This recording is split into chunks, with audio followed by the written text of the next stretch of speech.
Daily ব্লগের day 6। সকাল সকাল ঘুম থেকে উঠে দেখি যে ওয়েদারটা পুরো বৃষ্টি বৃষ্টি। এই ওয়েদারে কি আর ঘুম ভাঙে বলো? তাই উঠে গেলেও একবার সোফা একবার খাটে গিয়ে শুয়ে পড়ছিলাম। তাই শরীরটাকে ফ্রেশ করার জন্য দাঁত মাজার আগেও চলে গেছিলাম ডাইরেক্ট স্নান করতে। হ্যাঁ, শুনতে অড লাগলেও এটাই, কারণ স্নান করে নিলে আমার সত্যি অনেক ফ্রেশ লাগে। তাই স্নান করার পর একদম ডাইরেক্ট গেছিলাম আমি দাঁত মাজতে। দাঁত ঠাত মাজার পর ভাবলাম যে রোজই তো র চা খাই, আজকে না হয় একটু ভালো করে এলাচ দিয়ে আদা দিয়ে দুধ চা করে খাই। তাই চাটা নিজের থেকেই বানালাম পুরো মন মতন করে। চাটা খাওয়াতে মনটা যেন আরো ভালো হয়ে গেল। সকাল সকাল এত ভালো একটা চা দিয়ে দিন শুরু।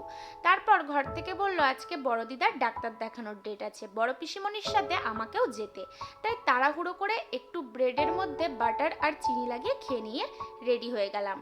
আর দেখো, কোনো টোটো এলে রিতু এমনভাবে দৌড়াদৌড়ি চিল্লানো শুরু করে যেন মনে হয় টোটোবেলা বা টোটোর সাথে ওর আগের জন্মের কোনো শত্রুতা ছিল।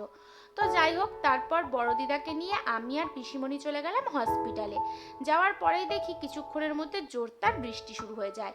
আমরা গেছিলাম 12:30টার দিকে, কিন্তু পরে জানলাম যে ডাক্তার আসবে 2টোরও পরে। তো অনেকক্ষণ ওয়েট করতে হচ্ছিল। আর ওই হসপিটালেরই নার্সিং কলেজের প্রিন্সিপাল হলো আমাদের কাকু, মানে যিনি আমাদের নিচে থাকেন। তো উনি জোর করে আমাকে নিয়ে গিয়ে হোস্টেলে লাঞ্চটা করিয়ে দিলেন, যেহেতু লেট হবে। দেন ডক্টর দেখিয়ে এসে খেয়ে নিয়েছিলাম এই লস্যিটা। কি সুন্দর দেখতে কৌটোটা, তাই না? তো যাই হোক, তারপর সন্ধ্যাবেলা একটুখানি খেয়েছিলাম ছোলা ভাজা। আর এটা শোনো, তো আমার বোন কোথা থেকে এই বাসিটা পেয়েছে জানি না, সারাক্ষণ এটা নিয়েই পড়ে আছে। রাত্রেবেলা ফাইনালি ডিনার করার পরে একটু আগের দিনের পায়েস খেয়ে মিষ্টি মুখ করে নিলাম।